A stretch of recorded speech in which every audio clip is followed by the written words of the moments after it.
Hello, Garland Nixon here, Thursday morning, hanging out with Scott Ritter. All kinds of madness going on in the world, and Scott's going to give us his take. Let's talk.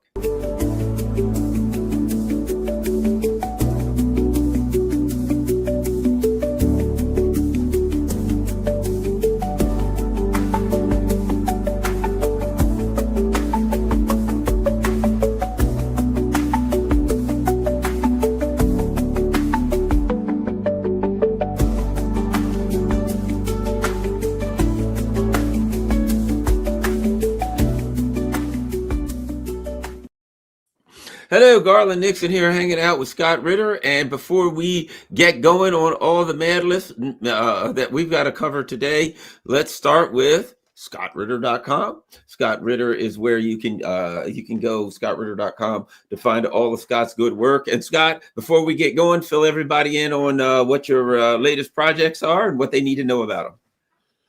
Well, I mean, I have two interview-based podcasts. So one is published on Substack. That's Trump Watch. That today I'll be interviewing Ted Postal, the MIT professor and expert on missile defense, about the Golden Dome. So we'll be digging into that in great depth. And then I also have the Russia House. That's a Telegram-based interview of Russians. The idea is to capture the Russian perspective and bring it to a Western audience. Fascinating conversation that'll be published today, I believe, with Andrei Fursov.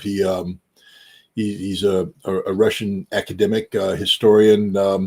We talk about the death of capitalism. But what's interesting about this is, I don't claim to be much of an economist, but I did take the prerequisite courses in college, enough to know who Adam Smith is, enough to know who Karl Marx is, enough to know, the basics, or at least what I thought the basics of, capitalism and the struggle with, the communism, because that was the foundation of the Cold War. It's always good to try and get the perspective of other people as well, though. And Andrei Fursov provides a perspective from an examination of this issue from a Russian perspective. And it's, I don't want to give it away, but it's a fascinating take on capitalism. And one, I think that those of us who live in countries that, label themselves as capitalists, it's a worthwhile exploration into the topic. I learned a lot. Then I have a book, the Highway to Hell, the Armageddon Chronicles, just came out on Clarity Press, and it basically walks us through the risks of nuclear war, of what happens when you don't have arms control, the arms race and things of that nature. So that's that. And then we're working. I can announce it now. On June 18th, there will be a.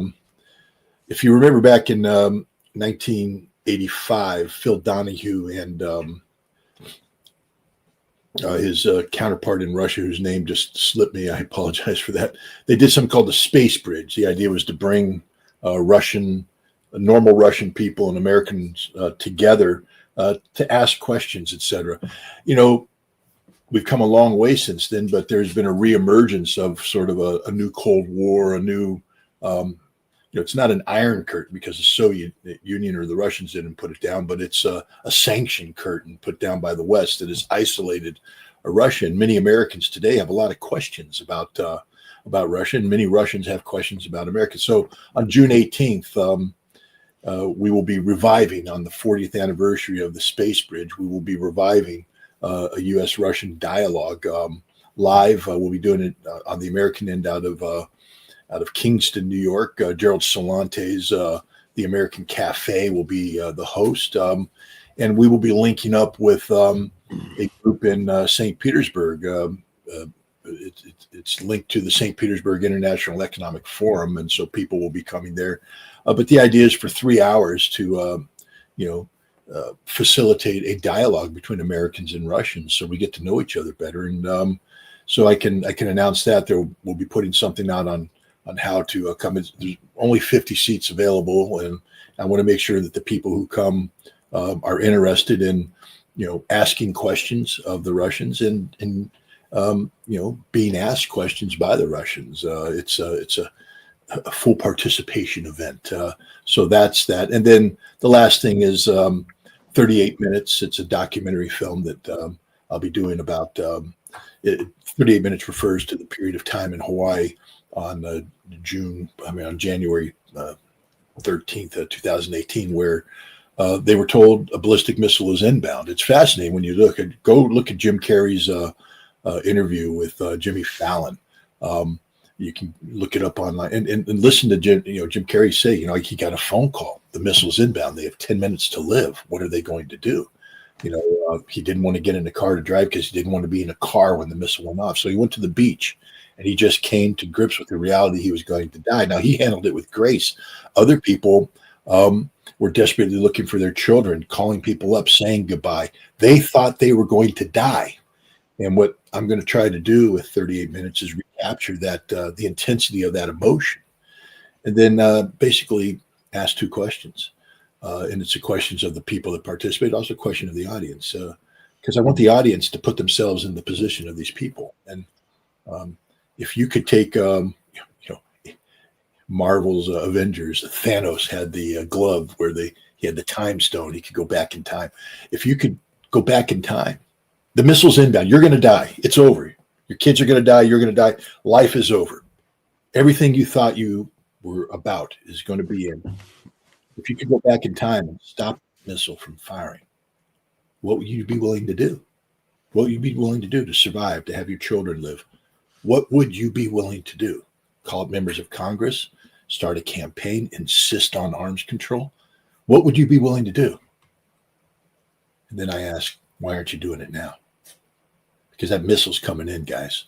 Just take a look at the stupidity that's taking place in Russia today, not from the Russians, but from the United States, an attempted assassination against Vladimir Putin. Do you not understand that if the Ukrainians had succeeded in killing Vladimir Putin, we'd all be dead? Because it automatically triggers a nuclear retaliation by Russia against everybody, especially those who facilitated the attack. This is what their nuclear doctrine says. It's what ours says as well. You threaten the national command and control situation linked to nuclear, the release of nuclear weapons, and we automatically launch. Automatically, because we assume nefarious intent. Again, how many Americans on the day that took place? I mean, I'm sure there's a couple going, oh yeah, get them, baby, get them. You'd be dead. How stupid can you be? Oh, the answer is pretty stupid. But for those Americans out there who are going, wait a minute, I didn't buy into this. This isn't what I want. What are you doing to stop it? And the answer is not enough. And so 38 minutes is a documentary film that I'm going to be making this summer. We'll be filming it, hopefully get it out sometime early fall. In time to try and pressure the Trump administration to restart arms control. There's a treaty that expires in February of 2026. When it expires, there is no more cap on nuclear weapons. At a time when the president's speaking of building the Golden Dome, a missile defense system. You know how you beat a missile defense system? Build more missiles. We learned that back in the 1960s, where both sides were trying to build strategic missile defensive systems. And all we did is build more missiles with more warheads to overwhelm the system so that basically each side had 30,000 warheads aimed at one another. And the chance of nuclear war became very high. How do we solve it? Eliminate ballistic missile defense, institute mutually assured destruction. And both sides took a chill pill and calmed down. And it led to where we are now with arms control and reduction of weapons. But now Trump thinks he can build a Golden Dome. Well, the Iron Dome in Israel didn't work. Don't you understand that? And that's not just the best technology that Israel can bring to bear. It's the best technology that the United States can bring to bear. Our ballistic missile defense organization was totally integrated in with the Israelis, with our satellites, our ships, our radars, and our missiles. And we couldn't stop the Iranians. And that wasn't even the best the Iranians had. And so now what? We're going to build a Golden Dome over America. $175 billion, he says. That is pie in the sky stupidity. Theodore Postal, who I'm interviewing today, has just done some rough calculations. And basically, to stop one missile from launching, it's going to cost us roughly $1 trillion. To stop a massive salvo of missiles, will cost us basically the equivalent of several years worth of our gross national product. We're talking, tens of trillions of dollars. We can't afford this. The technology doesn't exist. It's unproven. And if it even gets put up there, it's not sufficient to stop. This is the modern day version of the Maginot Line, the magical French fortification system that was going to keep the Germans from coming in. And all the Germans did is go around it. So, yeah, so well, that's exactly what would happen. Look, yeah. I remember this was years ago. I was on Fox and I was on a train coming to New York going for Fox with a guy who was like the head of the American Physicist Association. He was coming here to be interviewed, and he just said, "Look, Garland, this is simple." He says it's so easy to defeat. He says you just send a bunch of duds. He says, you know what I mean? He says if I only had 1,000 missiles, he said I'd make 20,000 duds with no warhead and just fire 1,000 missiles with 20,000 duds. He says you just send extra ones, and then I'd have some come and pop, and they drop aluminum foil and fake. He says it's just easy to do it. You just fake it out. There's no way you can. Any system can say that one's good, that one's fake, that one's good, that one's fake. So there's nothing you can do. And I'm like, and this was 2012, and he basically said you will never be able to create a missile defense because I remember with Operation True Promise 2, the second Iranian attack. I'm not in the intelligence business anymore, so I don't have access to all of the resources, but I used to, and I used to do analysis. And one of the things you look at is video. I will tell you that examine that video. You have some instances where the Iranian warhead's coming in, and then what you see is it releases about a dozen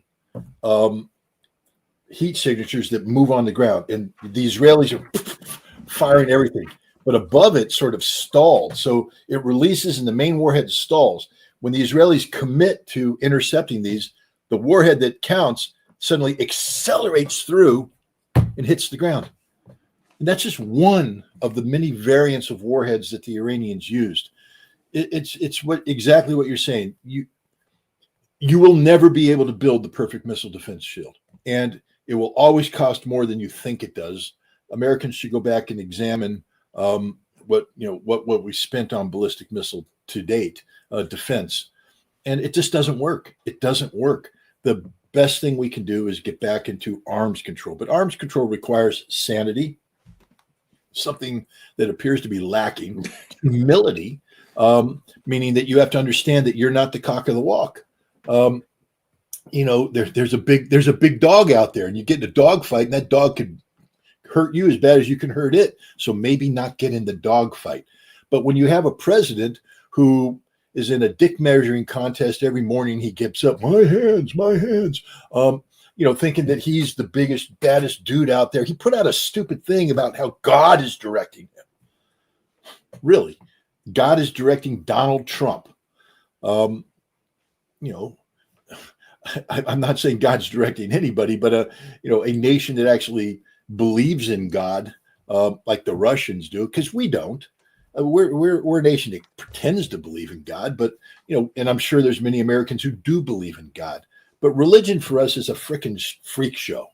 Anyways, we're going down the bad path here. But I think a lot of people understand and agree, Okay, so let's get going. One of the things before we really get fired up here, and I'm fired up about being a journalist, and certainly, all right, let's start here. European-style censorship. Recently, 2 German citizens, journalist Elena Lipp and writer Thomas Rapper, were placed under restrictions as part of another passage of sanctions. So, the EU, signed by Kaja Kallas, has passed Russian sanctions. They're sanctioning Russia, but in their Russian sanctions, they're sanctioning 2 German citizens, journalists, right? And basically it's, you're reporting, and if you read the kind of stuff that they're saying, I read them. Now, it includes freezing their assets, their bank accounts, everything, They can't access anything, and banning either of them from entering into the EU. Now, there is no. This is not Germany, the German government. This is the EU, so they can't go to court. They can't challenge it. There's no court in Germany. Doesn't matter, Germany. So they can't go to court. They can't do anything. Now, add that to the other one is, here we go. Give me a second. EU sanctions, red media. The EU sanctions against red media read like a copy paste of Germany's media disinformation campaign, exposing their role in silencing pro-Palestinian, right? So the founder of this is sanctioned by the EU, and one of the things they talked about was that they and with one of the other guys too, that they covered a protest against what's going on in Gaza. There was and they covered it and printed what this is what happened. This, and they said, oh no, they facilitated, they pushed it. So in a nut, so they closed this red media down and they sanctioned the guy. And so what I find interesting is Russian sanctions. Russian sanctions now are used to sanction citizens of the EU, citizens of individual countries in the EU, to say, well, you can't, you said something about Israel we don't like. You covered a protest against Israel. That's unacceptable. To look at this, if you can't protest, and there's no place for these people to challenge anything. It's unbelievable. What to me, it's like these people are reverting to Nazism, to totalitarianism. This is what Zelensky does in Ukraine. Anyway, your thoughts, Scott? No, I mean, you hit it on the head. This is Germany being Germany. And I do it used to be a weekly. It turned into bi-weekly. I don't know if we'll ever do it again with a German-based entity known as Gegenpol, and I would do an interview that was designed to discuss German issues. And when I talked to them last week, I basically told them I'm done with them and I'm done with Germany, not because they did anything wrong, but I can't engage with the German people anymore. I have no respect for them. There's individuals, Germans, that I can say, okay, you're trying. But the German people have reverted right back to 1930 Weimar Republic pre-Hitler, where all the things, and they're not doing a damn thing about it. Not a damn thing. Because if they did, Merz would never be chancellor. Hitler could slide through once because they're like, well, we don't know what's going to happen. You do know now. Okay? Merz is the modern day version of Hitler. Merz is talking about combining militarism with industrialism and, hyper-German nationalism. Merz believes that Germany, because it has, in his opinion, the strongest economy in Germany, it therefore should have to have the strongest military in Germany. To do what? A military to do what? Well, to focus east on Russia. You've done that before. And they can't claim to be doing this in the force of good anymore. Because, as you just pointed out, there is no free speech in Germany. There is only the word of the chancellor, the word of the government. We've heard this before. I mean, scratch a German, get a Nazi. I've said it in the past. People got upset with me. Prove me wrong. Prove me wrong, and you can't. Because the proof is in the pudding, and the proof is this Nazi named Merz, who's now surrounded with other Nazis, because they all are saying the same thing. Yes, there's individuals within the German government who are speaking out, but they don't have a voice. When political parties rise up that can oppress this, they call them Nazis and seek to shut them down. Alternative for Deutschland, which would not be putting a big army in the street marching east towards Russia. The Germans just made official this brigade, the 45th Armored Brigade in Lithuania. I want to remind Germans about your sordid history with Lithuania, working with them from 1941 through 1945. Well, actually, 44 is when Vilnius fell because the Russians kicked your ass. I want to remind you of that fact. You play with fire, you're going to get burned, and you play with the Russians, they'll just kick your ass because they've done it before and they'll do it again. But the Lithuanians are Nazis, unreformed Nazis. That's it. They're the ones who helped the concentration camps, killed the Jews, slaughtered the Belarusians and others. That's what they do. And yet now you've made common cause with them. And now you have NATO saying, build 7 more German brigades to confront the Russians. It ain't enough, by the way, but it doesn't matter. Why do you even consider, yes, Lord Hastings was the first Secretary General of NATO, and he has a saying, what is NATO's purpose? Well, it's to keep the Americans in, keep the Russians out, and keep the Germans down. Now, why would NATO have to say to keep the Germans down? Because they knew who the Germans are. I mean, when Lord Hastings became the Secretary General, they were just a couple of years removed from the Nazis running around creating mayhem. Today, we tend to have forgotten that. I want to remind everybody that the Germans manifested themselves in the 1930s through the 1940s in something called the Third Reich. And it is literally the manifestation of evil personified, every aspect of it. And the Germans are recreating that today. And if you call them out, you get censored. Where's free speech? I mean, come on, Germany. If you have the best ideas, why not debate it? If this is such a good idea to build your military up, and I just got to remind the Germans, I'm an old guy. My knees are bad. My government gives me the signal. I'll go across the Atlantic one more time, and I'll kill you all. Okay, you are the greatest threat to the world today. The greatest threat, because you don't give a damn. You don't learn from history. You're out to recreate the conditions of global conflict that'll get me killed, get my family killed, get everybody else killed, because you want a third world war. Germany is about enabling Ukraine, which is a Nazi institution. The Banderas are in charge, enabling them to strike Russia without restrictions. What do you think is going to happen? And who are you going to target?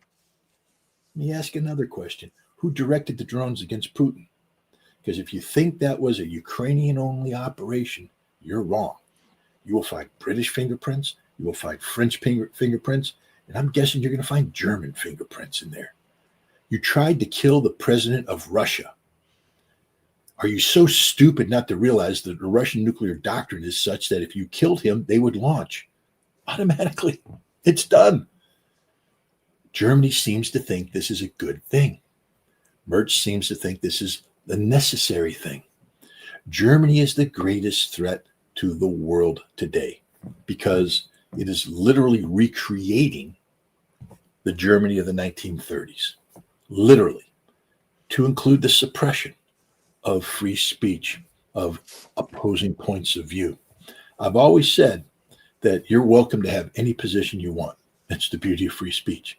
You can't shout fire in a theater, but you can say what you want. You can be the Grand Dragon of the KKK, or you can be whatever you want to be. Say what you want. Get your pedestal, stand up there, shout it out. The beauty of America is I can listen to that, and if I think it's stupid, I get to come up with better ideas. And because it's free speech, people will gravitate to those whom they think are articulating the most rational point of view. That's what you would think from a rational society. The moment you start suppressing people, what you're saying is, I fear them. And you fear them because you don't have a counter to them, an intellectual counter to them. I met Alina Lip. She's a fascinating young lady. Reports on Russia, on the conflict from a firsthand perspective, and with a moral foundation that's grounded in the fact that she is German, and she does, in fact, carry the weight of the guilt of her forefathers, because that guilt is heavy, especially when you're in Russia, a nation that suffered 27 million dead at the hands of the Nazis. But she is brave, she's accurate, and they sanction her because they don't have a counter to her. You know, we send Malcolm Nance off to Ukraine. Good old Malcolm Nance. Do we suppress him? Do we seek to silence him? We deride him. People rightfully say he's not a good analyst. But the best way to counter Malcolm Nance is with facts. And look what's happened. He's largely been pushed to the side. Nobody respects him anymore because his point of view has no foundation of fact and is easily countered. The Germans can't counter Lippert, can't counter this other gentleman. They can't counter anything out there. They don't have a better argument about Palestinian Israel, so they have to shut down the pro-Palestinian argument because that's the argument that makes the most sense. And the European Union is following suit. The European Union, used to be thought of as, if you read Francis Fukuyama's The End of History, it came out in 1992, I guess, right after the fall of the Soviet Union, where basically said communism has fallen and it's the end of history because American liberal democracy has emerged as the perfect. Wait, now looking back, we're like, really? But at that time, he was selling it. We beat the communists. We're perfect. It's the end of history. Right now, we have leveled off because we have reached perfection. And we now can say that that's not the case. We can counter that argument. But could you imagine if a system came out and said, no, we are perfect, so therefore we will tolerate no. Now Fukuyama came out later on and as in a post 9/11 environment said, well, it wasn't American liberal democracy that I was speaking of. In fact, I believe that the perfection of the liberal democratic ideal is actually in the European Union, not in the United States, which has wrapped itself in nationalism, but in the European Union. That is the perfection. Hey, Francis, I got a question for you now, pal. How's it looking? How's perfection looking? No, the European Union isn't the perfection of any ideal. It is a failed experiment that's falling apart as we speak. And as it falls apart, it recognizes that the more people call it out for the failure that it is, the quicker the collapse will be. And so they are suppressing voices of dissent so they can shape an artificial narrative in order to sustain their pathetic existence for another, decade or so. But it's over for the European Union. What they have done here, Garland, is proof positive that they are incapable of putting forth an argument that justifies their continued existence. And let this be a warning to all Americans out there who cheer any suppression of free speech. I'm not saying that you have to agree with voices that you disagree with, just the opposite. You should articulate your point of view in opposition. But the moment you silence these voices, the moment you use the forces of authority to shut people down, to silence them, to limit their participation in debate, is the moment you concede that we're not a democracy, that we don't believe in free speech, and that we as a society have lost all legitimacy in terms of any justification for us going forward collectively.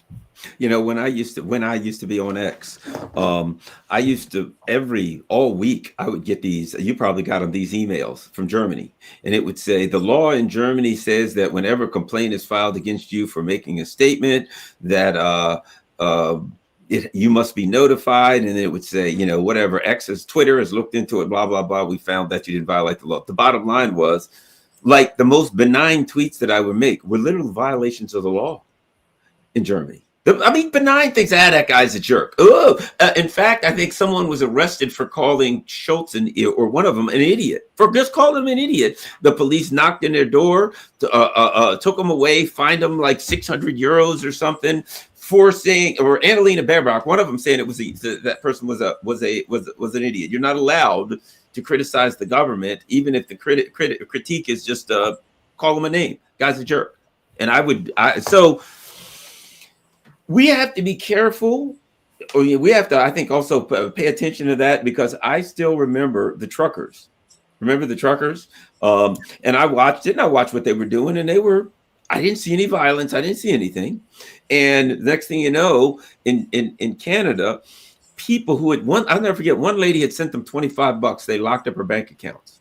And she went to court and said, when I sent them the $25 was before you had released this legal demand saying you can't send them any money. So I sent the money before you said you couldn't.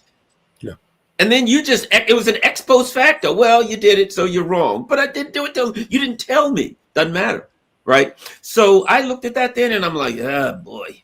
You can, when you see that, when somebody gets the idea, you're like, is that coming here? So we should keep our eyes open. We should, as Scott said, but as I say, push back against this stuff, make it known, share the articles, let people know, push back on behalf of these journalists, and do the best we can, because next could be us, Your thoughts on Merritt's also. This business about, yes, well, here's what's interesting. Merritt comes out and says, "Yes, we've decided. The Germans, the Russians, the Germans, the French, the Americans, all of us have decided to lift the ban on distance, and they can fire as long as they want to." And next thing you know, it appears to me, based on what I read, that it wasn't true. That the Americans never did that. I can't find anything that says where the Americans agreed or said they did it. It appears that he said that. And next thing you know, even inside of Germany, there are people saying, no, no, no, we don't want to do that. And then it was backed off. The Russians pushed back. I don't know if they really meant it. I don't know if it was some kind of a game to say, let's screw up the negotiations. I don't know what was going on there, right? Because these bastards will say anything. But it could get, everybody killed. It could certainly, the Russians let them know, we might have to flatten the plants that make that stuff if you do it. Just the lunacy of and Merritt, you know what? That guy kind of, I hate to be like this, but he kind of looks like Bandera to me. You notice that? You look at that guy and you're like, he looks like Stepan Bandera. You think maybe they cloned that bastard? I don't know. Anyway, Scott. Well, what turned out is that Merritt has backtracked on his statement and said that what he was referring to is a point of time back in the fall of 2024, where the Biden administration had agreed to lift the restrictions on the ATACMS. The Germans and the French were likewise pushing the Biden administration to agree to lift theirs. And Germany was engaged in a decision about the Taurus missile. You remember the leaked transcript of the conversation, or the I guess the signal or something that amongst the Germans that about, are they going to send Taurus? Well, they can't because it required German people to be on the ground, et cetera, et cetera. At that time, Germany did make a decision that they weren't going to send Taurus. Boris Pistorius, the Minister of Defense of Germany, has acknowledged both before Merz became Chancellor and afterwards that we're not sending Taurus at all. And there's reasons why we're not going to send Taurus. And we'll brief Merz on the reality of this once it becomes. And the reason is that Russia made it clear that if you send the Taurus and the Taurus used against Russian infrastructure, that Russia will take out the German factories to produce it in the command and control centers, that Germany will become a target. And NATO went, Germany, we advise you not to do anything that turns yourself into a target, because then you're on your own. And the Germans went, well, we don't want to be on our own. So they backed off. But what Merz did at that time is, or what the Germans did at that time, is enter into a dialogue with the Ukrainians about the production of a ballistic missile, drone, cruise missile capability on Ukrainian soil. That would have no limitations because Ukraine is not limited by this. So a decision was made back then.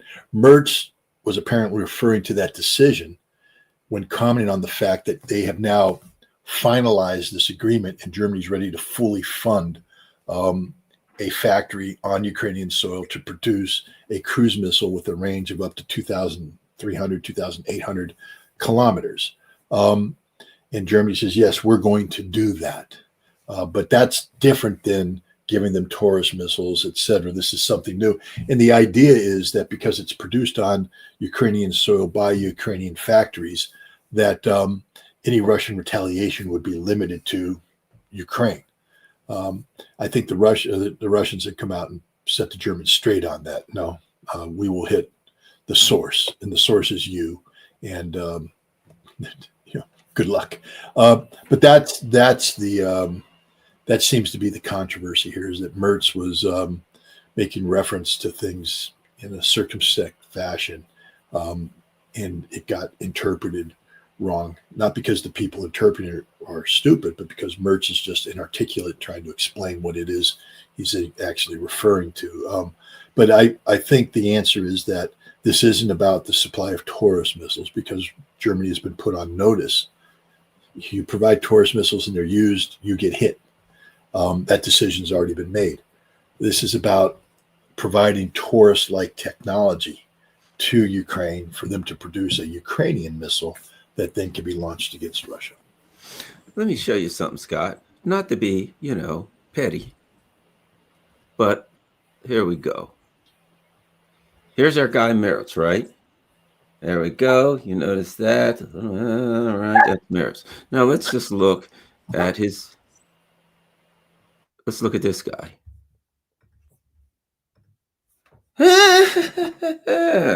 I'm just saying, just throwing it out there. There's a resemblance. They got the same shaped head, probably pretty much the same brain. Both of them got that evil, demonic look in their face. So I'm just saying, this guy's like the modern day recreation of Stepan Bandera. He's an evil bastard, and I'm sure, who knows, if he keeps down the road he's going, he'll end up with a similar fate. I imagine the Ukrainians love him. I mean, they already got pictures of him on their wall, if you think about it. All right, let's get going. Enough of that. Scott, battlefield update. I'm reading here. One of the things I'm reading lately is, and it's not being reported in the West, that there's a lot of towns falling. Things ain't looking good on the battlefield front, and that the Russians are just quietly doing what they do, plodding along, taking town after town. And they're talking about, if you could elaborate on this a little bit, if you know anything about it, the discussion of a cordon sanitaire, as they say, a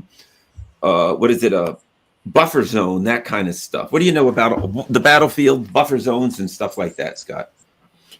Well, again, I draw. I have to be honest about the sources that I use because I'm not on the front line. So certainly, I make reference to a lot of the official Ministry of Defense statements by the Russian government, which I don't get into the minutia of we killed this many, we did that. I focus on the territory taken, and the Ukrainians don't contest that. So you get a good feel for the malleability of the front line in Russia's right. favor. I also read Marat Kirilin's Substack. Fantastic. He puts out a couple posts a day. I read those first thing in the morning, and there's a more detailed analysis of the battlefield. And then there's two Telegram channels that I read that are Ukrainian. One is linked to the presidency, or supposedly has somebody from familiar with Bankova Street to comment, and the other one gives a perspective I think comes more from the parliament side. But I check in there just to see what the mood is with Ukraine. What you'll notice a lot is that when the Russians are making a push forward, when you see a lot of defiance on the side of the Ukrainians, that gives you a feeling that the Ukrainians feel confident, that that they're not in a panic, that they feel that the situation is containable and controllable. But when you see the Russians talking about advances, and then you look at the Ukrainian sources, and they're just in a total panic, confusion. They're looking for scapegoat, and that's the situation we find today. We've seen it in the past where Russia has made considerable gains, and we see it today. And there's also a sense of hopelessness. One of the reasons why is that the Russians now have dominated the battlefield. I just want to remind people, Donald Trump can talk about thousands of casualties a week all he wants to. They're almost all Ukrainian. The Russians are suffering losses. There's no doubt about that. But especially now, the domination on the battlefield is absolute. The Russians, for the first time now, are able to throw fiber optic drones up to 30 to 40 kilometers into the Ukrainian depth, which means that if you're driving the streets of Kramatorsk, a Russian fiber optic drone is going to be hunting you down and killing you. And there's no escaping this. They can't be jammed, nothing. And this means that the Russians are dominating the zone that's essential for Ukraine to sustain combat effectiveness at the front. This is where your reinforcements come in, your command and control is, your logistics, etc., is done in this zone. That zone is being denied to the Ukrainians. At the same time, when the Russians and the Ukrainians are complaining, they say the Russians don't let up anywhere. Even where we have an advantage, the Russians put the pressure on us so that we can't. Because normally what would happen is if, let's say, the Ukrainians reinforce a given area of the battlefield and the Russians go, well, let's pull back a little bit here because we don't want to decisively engage because we don't want to lose people. The Ukrainians then would stabilize the battlefield, withdraw these forces, and plug them in elsewhere. But what the Russians are doing now is, even in that zone where the Ukrainians might have, a situational advantage, the Russians continue to press, and the Ukrainians are like, we can't move, because the second we move, the drones come in. We're being pressed, and that means that you can't reinforce the other areas, and then the Russians they end up putting a pincer on this, and then the Ukrainians have to withdraw, not to reinforce, but just to survive. And this is what the Russians doing over and over again. These aren't the big pincers from World War II.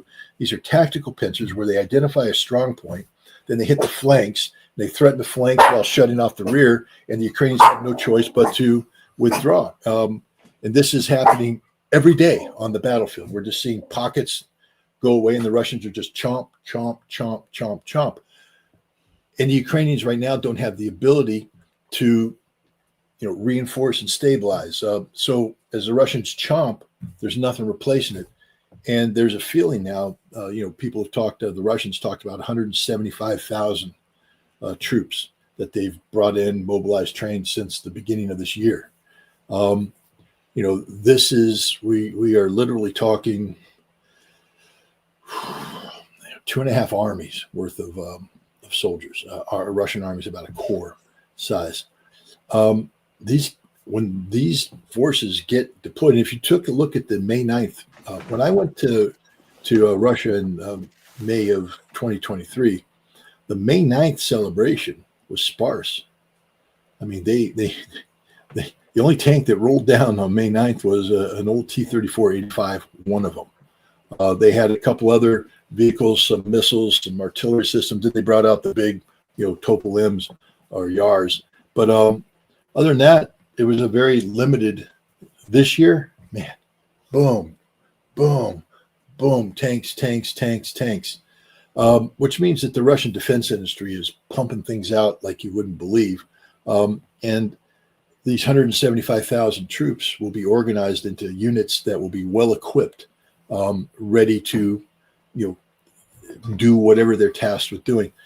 You and I have been speaking for some time now about the collapse. What happens is you get a culminating moment, and et cetera. But the Ukrainians have been able to avoid this through, solid leadership. I mean, fighting a defensive battle is very, very difficult to do. If you go and take a look at, the German defensive battles during the Second World War, 1943, 1944, the Bryansk pocket and other pockets that they fought. When you get up to the isolation of the Germans in the Baltics, but they called it something. It was the something pocket up there. It's on the tip of my tongue. Can't remember. But the point is that the German generals that fought these defensive battles, they're mobile battles. And basically the Russians coming to overwhelming force, but you're hitting them where they're not. When the Russians extend too far, you hit them, you push back where necessary, you throw them off balance. And with, smaller forces, but good leadership and good tactics, you're able to do it. The Ukrainians have some good leaders. They have some great leaders, and they have some good units. I mean, units that know how to obey orders. They have a lot of courage, and they have been able to fight a very effective battle, also driven by the fact that the Russians refused to decisively engage. I mean, this would not go well for the Ukrainians if the Russians decided that, when the 3rd Assault Brigade, the Banderists, become engaged, that the Russians went, screw it, let's kill them all, and the Russians decisively engage. All the Ukrainians would die, but then the Russians would take casualties that the Russian government doesn't want to take. And so the Russians don't exploit situations on the battlefield that maybe, as a Marine, I'd be like, drive. The Russians are like, nah, slow down, back off. We're in a war of attrition. Our job isn't to build an Iwo Jima monument to Marines losing everybody going up Suribachi. 250 Marines in the company went up, 27 came down. You can build monuments to that, but that's not really the casualties that you want to take if they're not needed. And the Russians are in a war of attrition where they don't need to take these casualties; they just need to wear down the Ukrainian army. But they're at the point right now where they are reaching that phase where the Ukrainians can't reinforce anymore. Their logistics are down. They're out of ammunition. They're out of everything. And if the Russians now come in with 175,000 more troops put in the right place, we could get that collapse that we're talking about. And a lot of people on the Ukrainian side are now saying that this is what's going to happen. They are talking about, a rapid withdrawal to the Dnieper River to create a water barrier to separate them from the Russians. The Russians are behaving aggressively and with confidence. Their leadership truly believes that they're going to achieve something very big this summer. We'll see.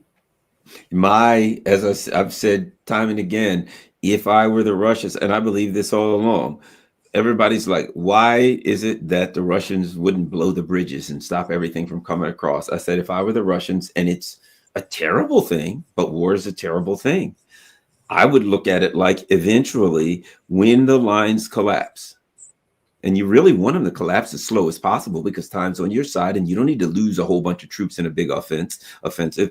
At some point, their lines collapse and they fall back and they run for the Dnieper and they cross the bridge and they go into Western Ukraine to regroup. And I said, if I was the Russians, I'd chip away until their defenses fell and they started running for the river. And when they got there, the bridges would be blown. I'd make them run for the river, abandon their positions. There's no secondary places for them to dig in. And all of these troops would head for the river. And just before they got there, I'd blow all the damn bridges and I'd annihilate the whole army. And this time, if they came knocking at the door saying, can we get a Minsk Accords so you won't annihilate the whole army, I wouldn't answer the phone. Now, that's nice. That's not nice. I don't want to see all those men die. I don't want to see, like Trump says, it's terrible. It's war. I lost 27 million people last time. You're threatening me. Those guys got on Nazi symbols and Hitler tattoos. I mean, it's not nice. You know what I mean? But if I'm the president of Russia and I'm responsible for 150 million people that are being threatened by these people, I'm blowing the bridges, backing them up against the river, and obliterating the whole army. I don't even feel good saying that, Scott. You know what I mean? I'm like, oh, that's terrible. What kind of an evil being am I? But if I was in charge of Russia, that's what the hell I'd do. First of all, you're not evil. Little history. Well, maybe I really am, but okay. Maybe you are. But little history lesson. When Desert Storm began, we made the transition from Desert Shield to Desert Storm. They issued the operations order. It's a top secret order and all that kind of stuff. But you open it up, and one of the things that you get from that is you want the mission statement. What is our mission? And reading the mission statement of Desert Storm, the thing that they said is that the center of gravity of the Iraqi forces was the Republican Guard, and that the mission, yes, the political mission was the liberation of Kuwait, but to achieve that, the military mission was the isolation and complete destruction of the Republican Guard. And in doing so, we would break the ability of the Iraqi regime to continue, and we would also bring down Saddam Hussein, lead to regime change, and solve some of the root causes of the conflict. This was the vision written down. We built the air campaign to create conditions for the ground campaign, and when we came time to the ground campaign, we eventually got in the position where we had the Republican Guard surrounded, and everybody went, "This is what we're waiting for." 36, 48 more hours, they're all dead. This is war. This is what we signed up for. We needed to kill 30 to 40,000 Iraqis, and we needed to kill them now. This is what we did to build this whole conflict up. We pulled the plug on that because it was too bloody, too messy, whatever. Saddam Hussein's regime survived for another decade. Sanctions were placed that set up the conditions for our eventual invasion and occupation of Iraq. Millions of Iraqis died. Thousands more Americans died. And the region was thrown into.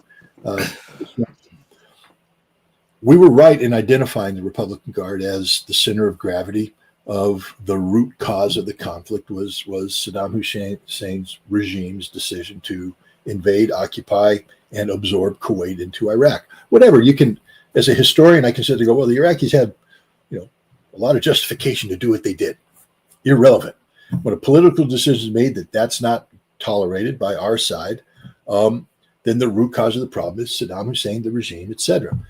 Get rid of that. The Russians have said that they want to resolve the root cause of this conflict, that they don't want this conflict to go on forever and ever and ever. And a key aspect of this root cause is a military that sustains the survival of a government that's linked to Banderist ideology, which means there will never be peace. You can demilitarize the easy way, or you can demilitarize the hard way. The Ukrainians have decided that they're going to demilitarize the hard way, that is through combat. Therefore, the Russian military's job is to destroy the center of gravity of the survivability of the current regime, which is their military. And you do this in a way that's completely to your advantage. You create the conditions on the ground to where you kill all of them with very few losses to you. This is what we did with the Iraqi Republican Guard. We should have pulled the trigger. I can tell you, everybody in Norman Schwarzkopf's headquarters was so furious when Colin Powell made the decision to pull the trigger, because we had been fighting this war and positioned ourselves to do the job. It's a horrible job. It's a horrible job. But that was the job we were given. And, you know, hundreds of Americans lost their lives, setting this up, only to be failed by their government at the moment of decision.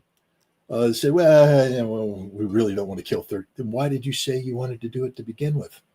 Because that's what our job is. I think the Russians learned from their mistakes. They learned from 2014, 2015. I'll mispronounce the name, Debaltsevoy or whatever. It's a village. Yes, the battle. They surrounded the Ukrainian military. Should have killed them all. Should have killed every single one of them. And in doing so, would have collapsed the Maidan coup government, because they would have lost the center of gravity that holds them together. But Putin showed mercy and agreed to the Minsk Accords, which led to the release of the army, which led to NATO and the United States building training camps to rebuild the army and create the menace that exists to this date. So don't feel guilty. I mean, war is a horrible business, a horrible business. The best thing is not to go to war. But if you are going to go to war and you're going to turn on the switch, and you have a strategy that correctly identifies the center of gravity of your enemy's continued existence, don't stop until that center of gravity is eliminated. And don't bother counting lives, because I'm here to tell you right now, for every life you save, for every life you let escape that pocket, if a pocket is eventually done, you sustain a regime that's responsible for the deaths of already more than 1 million people. And so by saving, 20, 30,000 Ukrainian soldiers' lives, first of all, the Russians aren't going to kill them all. They'll capture the vast majority, because eventually the Ukrainians will throw down their weapons and say, we surrender. And as long as they're not mercenaries, the Russians will take them prisoner. But as opposed to what we would do with the Iraqis. We did take a lot of them prisoner. I'm just saying that when we start the business of laying down destructive fires, we would have ended up killing a whole bunch of Republican guards who wouldn't have surrendered at first, because they were fanatical troops. Many of these troops on the Ukrainian side are fanatical troops. These are people who have bought into the ideology of Ukrainian nationalism, Bandera version, etc. They aren't going to surrender at first blush, which means they probably need to die. And that's just the way the cookie crumbles, baby. I don't know how many prisoners the Russians will take. I could be wrong. It may not work out that way. But my suspicion, looking at the layout of the battlefield, once they're and watching bit by bit their reinforced positions starting to fall, you would have to evaluate that and say, based on the trajectory of things, one by one, they're going to fall. And at some point, they'll all fall. And what's behind them? Open ground. They got to retreat towards the river and cross the bridge, and then muster on the other side and be ready to fight again. Well, if you know they're going to muster on the other side and be ready to fight again, you can't let that happen. And at that point, you say, okay, now I'm going to blow the bridges. And they've done that before. They did it in the Kursk region. Let's face it, that's old school military. And at some point, when they do that, no, that's not the way it works. I'm in charge of these 150 million people. I can't have these. You're committing terrorist acts at the Crocus Hall. You're heaving all kinds of missiles and drones at civilians. It's not going to happen again. And I have a feeling. One last thing I'd like to touch base with. So I don't want to beat that one to death, but there's another thing I'd like to touch base on. And I think it's quite interesting over at TESS. So the Yemen leadership was just in Russia yesterday. Russia-Yemen's talk wrap up. Russia's international recognized government Yemen relies on Russia's support. Russia grateful to Yemen for cooperation and joint settlement in Yemen. One thing Russians believe, and Putin believes, Russia and Yemen have good prospects for a cooperation in the energy section. I'm going to throw this at you, Scott. As one last thing, a while back when this whole ATACMS thing happened, there was some discussion about the Russians saying, maybe, we could certainly give some things you don't like to some of your friends, to some of your enemies also. There was even apparently, it was reported that there was a discussion about the Russians giving some nasty missiles and things to Yemen, and that there was some talks with Saudi Arabia and Iran, and there was that, well, we won't do this, you won't do that, or whatever. Now, I say this to say that when Biden was in dealing with Yemen, he lost a Reaper every month or so, maybe sometimes 2 months. When Trump comes back in, they're losing one a week. F-35s are getting painted. We're starting to hear they can't fly over Yemen because apparently Yemen has some air defense systems. I get the feeling it's possible that Russia slid some toys over to Yemen. And as soon as the U.S. says we're out of Yemen, we ain't dealing with that anymore. The Yemenis are in Moscow and they're setting up all kind of deals. And I suspect they're going to get a whole lot more toys. Anyway, do you think? I'm just throwing that to you, Scott. What do you think? I don't think there's Russian toys in Yemen. It's too risky for the Russians. They're trying to, have negotiations with the United States. This would be, look, it's America that behaves irresponsibly. The Russians don't have a history of behaving irresponsibly. The Russians discussed that if the United States does do the longer range ATACMS, that there would be asymmetric ways to respond, and one would be to provide capabilities. But then there was an election, Trump won, and I think the Russians are not going to do anything that allows the blame for the collapse of the negotiations, and they will collapse. They don't want the blame to fall back on them. I do think that Iran has provided the toys. We'll call them.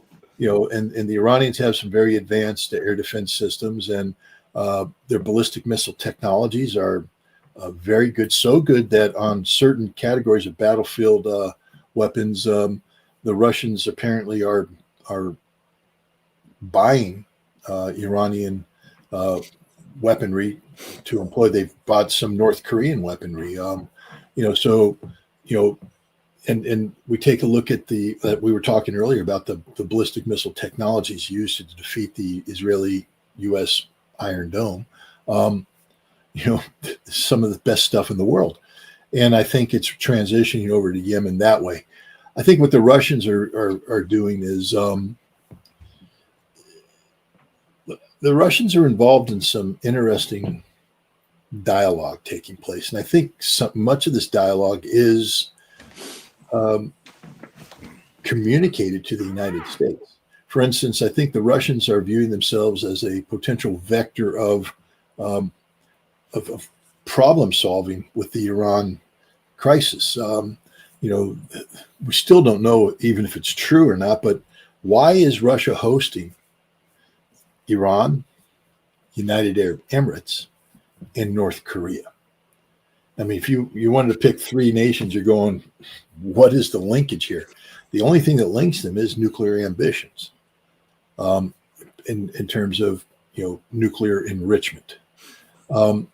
Trump has recently sort of escaped and said he is very interested in re-engaging with North Korea on denuclearization, the beginning of that process. Russia would like to facilitate stability in that region. The United Arab Emirates has been pursuing nuclear energy. In fact, I think they have 4 reactors already built. But one of their problems is fuel. They've refused to have their own enrichment capability, but it's created a fuel supply issue for them. And of course, Iran has this excessive enrichment capacity that isn't matched by their domestic energy, nuclear energy production. But if the Russians were able to create a fuel bank that used the excess Iranian enrichment capabilities, limited to 3.6% enrichment, monitored by not just the IAEA inspectors, but IAEA inspectors with American inspectors involved, which has never happened. Iran has never let the Americans in. Now Iran's saying, we can let the Americans in as part of the IAEA.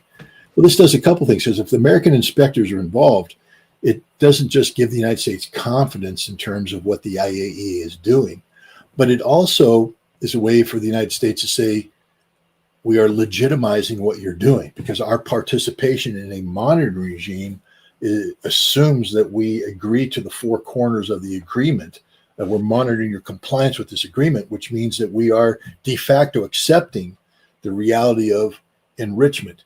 Now, the Iranians have said that they don't want to scale back because they've put a lot of advanced centrifuges in place, et cetera. Well, they might have to have some scaling back or some reconstitution of their enrichment that makes it more conducive to monitoring. But if you're going to have excessive enrichment capability, then there has to be a market. And what you do by bringing the North Koreans in is you allow the United States to come in and oversee the shutting down of North Korea's uranium enrichment capability, which is a big step towards denuclearization. But if you do that, the North Koreans need energy, et cetera. Well, maybe Russia will come in and build new nuclear reactors. These reactors will draw their fuel from a fuel bank monitored by the United States and others that exists in Iran, a fuel bank that then supplies fuel to the United Arab Emirates, and a fuel bank that supplies fuel to the Iranians. But I bring this up because the Russians have shown some extreme sophistication in their approach towards diplomacy. And I think what they're doing with the Yemeni is also, it's part of a concerted effort to de-escalate the region so that the United States can justify its disentanglement from this region. The United States needs an Iranian nuclear deal so that we can withdraw our military forces from the region. We don't want our military to be there anymore. We're done with that. And the proof of the pudding of that is the deal that was made between Trump and the Houthi, where we said, stop shooting our ships, we'll stop bombing you, and we don't care what you do with Israel. Keep sending them to Israel, not our problem. And so I think the Russians aren't playing the aggressive game yet, but they could shift over to the aggressive game if there was ever that necessity. But I think what the Russians are playing right now is the stability game. And it's a stability game that goes hand in glove with China, because there's a big story out there that not too many people are picking up on. And that is the fact that a train left China, and 15 days later it shows up in Iran. And now you have the new Silk Road that's part of the Chinese Belts and Roads Initiative. Meanwhile, the other part is there's an agreement with the Russians and the Iranians. A train will leave St. Petersburg and arrive in Iran. And that's the north-south corridor. The north-south corridor bypasses the Suez Canal, bypasses the Mediterranean Sea, the Red Sea, and all that, bypasses any chance for the United States to interdict that shipping, to shut it down. The new Silk Road from China to Iran bypasses the Straits of Malacca, a strategic constraint point, sea line of communication to the United States, bypasses the South China Sea, bypasses the Indian Ocean, bypasses the Strait of Hormuz, all these choke points that the United States uses to enforce sanctions and impose its will. We're now talking about the ultimate expression of interior lines of communication involving Iran. Russia and China are the big players in this. And guess what? I mentioned this. Neither one of them had to militarize the situation. This is purely an economic and political response to America's militarization, sanctions enforcement, muscle flux, just carrier battle groups here. Well, hell, your carrier battle groups go anywhere they want. Trains have taken over. And so I think that we're looking at this is the Russian approach. It's the Chinese. It's the opposite approach that relies upon brute strength. It's one that's far more sophisticated. And that's why I think the Russian engagement with the Yemeni is a sophisticated engagement that seeks to preclude using violence or the threat of violence, and is using economic engagement, especially in the area of energy development, as a way of creating the opportunity for the Houthi to emerge from this tragic conflict with the potential of rebuilding, reconstituting their nation. Something about I thought think back. I don't remember when it was, but I did a. This was during the Biden administration. I did a podcast, one of the shows I talked about Yemen, and I said, you know what? When this is over, what people are going to realize about Yemen is this: it is an extremely advantageous. They have an extremely advantageous geopolitical position, geographical position, and where they sit and what they're able to do with just a little bit of technology makes them a very powerful spot on earth. And I said, and everybody's going to be saying, let's get good with the Houthis. Why? Because, well, maybe we can get a base on the Red Sea, or if we don't get a base on the Red Sea, maybe we can get in good with them. Maybe we can become friends with them. And if somebody wants to shut down the Red Sea, the Houthis have shown something. We're the only ones that can shut down the Red Sea. Nobody else but us. But my point being, what they have proven, it's like in a prison and a new guy comes in and he's not that big a guy and people think he's going to get his ass kicked, and the first guy that messes with him, he beats the hell out of him. And everybody's like, let's be friends with this guy because he's proven he's tough. And he's proven that if you get in a fight, he can hold his own. You want him to be with your group, because you're like, well, I didn't think he was much. He just kicked that big guy's ass in about 5 seconds and walked away and got a cup of tea like it was nothing, right? I think that's what they've shown, that they are tough, that they got an extremely advantageous geopolitical position sitting there controlling the entrance, the Bab al-Mandab Strait. And from the perspective of Russia, you have one ally who controls the Straits of Hormuz. If you have another ally who effectively controls, has domination over, at least for now, has significant input in who the hell can go in and out of the Red Sea and the Suez Canal, etc. Just on an international scale, these are your allies. Not you to ever need to do anything bad, but it makes you much more powerful having an ally here, North Korea, where it sits, right there, facing Japan. Japan's always got to flinch if North Korea's, and they always got to think twice. Do I really want to attack North Korea? They're Russian friends. And do I want to go after Russia? Now I got to deal with North Korea. You know what I mean? It pays to have advantageous friends in the right places. And I think it's smart for them to ally with Europe, with Yemen, after what Yemen's proved they're able to do, and where they sit, the importance of it. You're 100% correct, but it's even more sophisticated than that. The United States maintains this blue water navy, and we talk about freedom of navigation. That's one of the big things we always talk: freedom of navigation. But it's not really freedom of navigation. What it is our ability to constrain your freedom of navigation. Freedom of domination. How about that? It's about domination. We dominate the world's right, not so much to secure our ability to flow, but to restrict your ability to flow. And China's looked at that. China is heavily reliant upon it's seaborne trade. The same thing, if Russia wanted to engage with Iran, historically you would have to either go through the Suez Canal or go around the African Horn, and these are places where the United States has played to its strengths. The Navy, the blue water Navy. Now we've seen over time threats emerge to this because of technologies, etc. And two of the greatest choke points are, of course, the Bab al-Mandeb Strait between the Red Sea and the Gulf of Aden, and the Strait of Hormuz between the Persian Gulf and the Arabian Sea, the Indian Ocean. Iran and Yemen control these.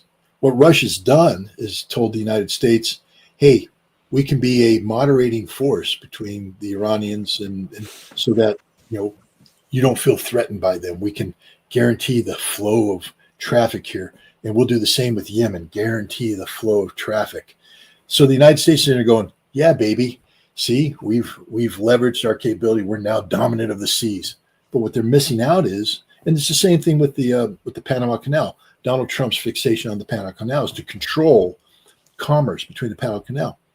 Well, a fun little exercise for your audience is to go and calculate the amount of containers that transit the Panama Canal annually. Either way, but go from the Pacific to the Atlantic, and now go take a look at the port that China has built in Peru, and the fact that China is now connecting that port with rail lines that take it to Brazil and the other side of the South American continent. And you realize Brazil, a BRICS member. Bingo.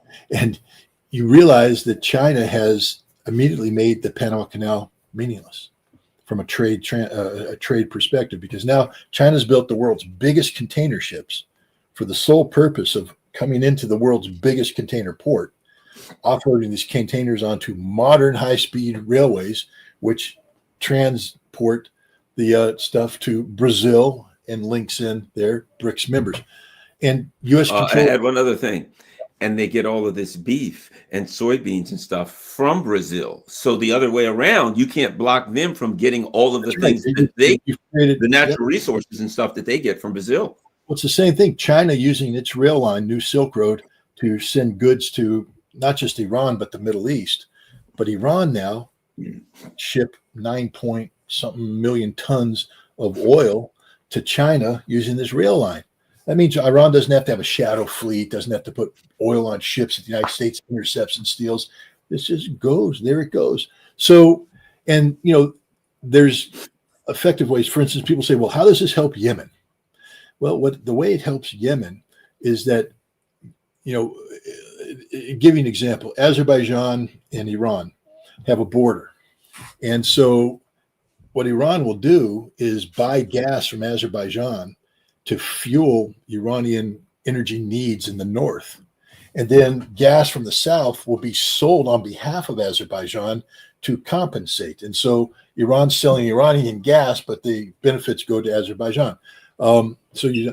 Yemen has energy capabilities. There's things that Yemen could do that doesn't require direct connectivity to Iran, but Iran can compensate for the Yemen. There's just ways to make this kind of cooperation work, which escapes the minds of those in the Department of Treasury and the Department of State who continue to work on, old theories of how to control global economy. The Russians, the Chinese, the Iranians have come up with a solution. So apparently is Brazil, and it leaves the United States high and dry. Yeah, I think you're right. I think they're just making sure there's other options, and they're saying the last thing you guys can do is dominate the choke points, and we're getting around that. It's certainly the Russians and the Iranians have the Baltic Sea that they can move stuff around. So I think you're right. This is about choke points. It's about eliminating people's ability to dominate choke points, and Yemen is accounted for themselves well, shall we say, on the military. They punch far higher than their weight at this point. So, again, like I said, in prison, you earn it, man. They earned it. They showed that they were tough. And now everybody's going to want to beat a path to Yemen. Scott Ritter. Let's not forget, everybody, go to scottritter.com. That's Scott's website, scottritter.com. You can find out about his latest book, which is called Highway to Hell. You can find out about the Russia House on Telegram. That's his a great program that he has where he connects the Russian people and the American people in various ways for discussion. And of course, last but not least, Scott has his what's the last thing that we were just talking about? Oh, Trump Watch. And he has lots of people on there to talk about what Trump promised and what he's doing and evaluate that stuff. So you can find all that stuff at scottritter.com. Are you back on Twitter? Or are you on Twitter, Scott? I don't know what the hell's going on with that. There was an attempt to hijack my account. They spoofed me using Twitter X emails, because that's the way X communicates, and a phone call. As soon as I realized that this was what was happening, I changed my password, which locked them out. But they did a 2-factor verification, which locks me out. So right now, my account is in limbo. I'm in contact with X to if they can disable the 2-factor verification, I'll regain control of the account, and then I can install my own 2-factor verification to keep people locked out. But right now, basically, it's an account that's there, but nobody controls it. All right. Well, thank you very much. All right, everybody. Don't forget, follow me on Rockfin, follow me on Rumble, follow me on Telegram, all that kind of stuff. Share this on all your social media platforms. You'll notice, if you can afford it, buy me a coffee, Patreon, Cash App, that kind of stuff. And of course, last but not least, Substack. Last but not least, I have my P.O. Box there, P.O. Box 32. So if you want to if you want to use snail mail, if you're one of those kind of people that still uses snail mail, go to P.O. Box 32. You'll see it there, Glen Burnie, Maryland. Thanks a lot. We're out.